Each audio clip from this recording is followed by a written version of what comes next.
Hi, my name is Coretta Castley, and this is week 4 assignment building capacity. The first question asked, how might you improve awareness of substance abuse problems and readiness of stakeholders to address these problems?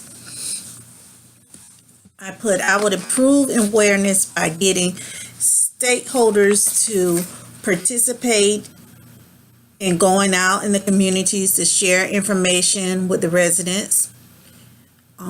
Each neighborhood in the area I live have what they call monthly neighborhood community meetings. I would think it would be beneficial for us to go out to these meetings and share the information we have on substance abuse, let the community know the target area we're trying to reach, which would be youth between the ages of 12 to 18 years old.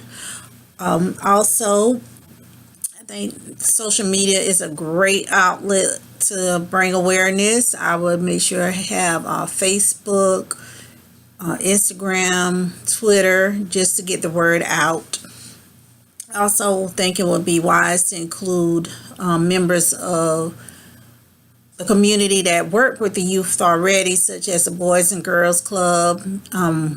There's a Weed and Seed in this area that work with the youth, the YMCA, and as well as reach out to local churches so they can spread the word to the youth within their church. Most churches do have youth associations or youth pastors, and I think they will be very beneficial and great access to have spreading the word on substance abuse.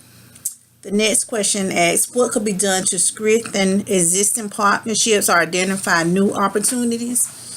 During the events we have within the community, I think it will be wise to always ask for volunteers, to always ask for suggestions, because there may be someone there who can link us to someone or an organization that will be beneficial and help us build up our prevention program. I would like to partnership not only with our communities, but also go out to neighboring towns and cities and start spreading the word in their community that this is what we're trying to do in our community, and maybe we could share our information.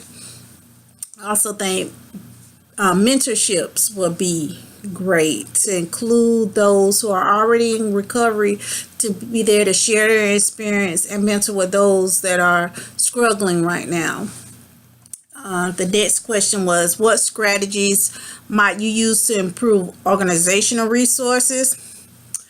I think it would be best for the organizational part of it to just have a set amount of people to work on the organizational part of it. We definitely would need to have a mission statement, a purpose statement. We will need goals outlined. We would need to clearly communicate to those in the community and those that are serving on the community.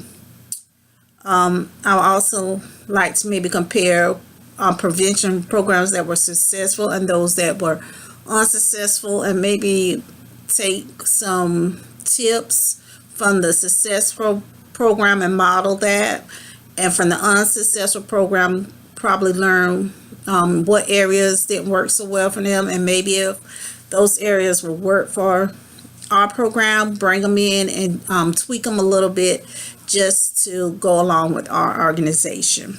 And most importantly, I think each and every one of the person on the committee will need to have some type of flexibility, because as we know, things change and times change, so you have to be flexible and willing to adapt to change. What needs to be done to develop and prepare the prevention workforce? Need to have qualified people, for one. Make sure each person that gets involved in the role they're going to be holding within the prevention program, make sure they're qualified for that role.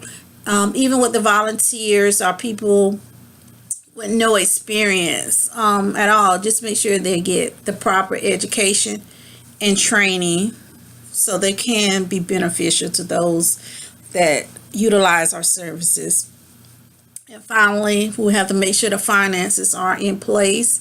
And we could do that perhaps by getting donations, having fundraisers, and even looking to grants that will be willing to sponsor our program. So those are the things I would do to build up a prevention workforce. And also just continue to reach out to the community for information and for suggestions. Thank you.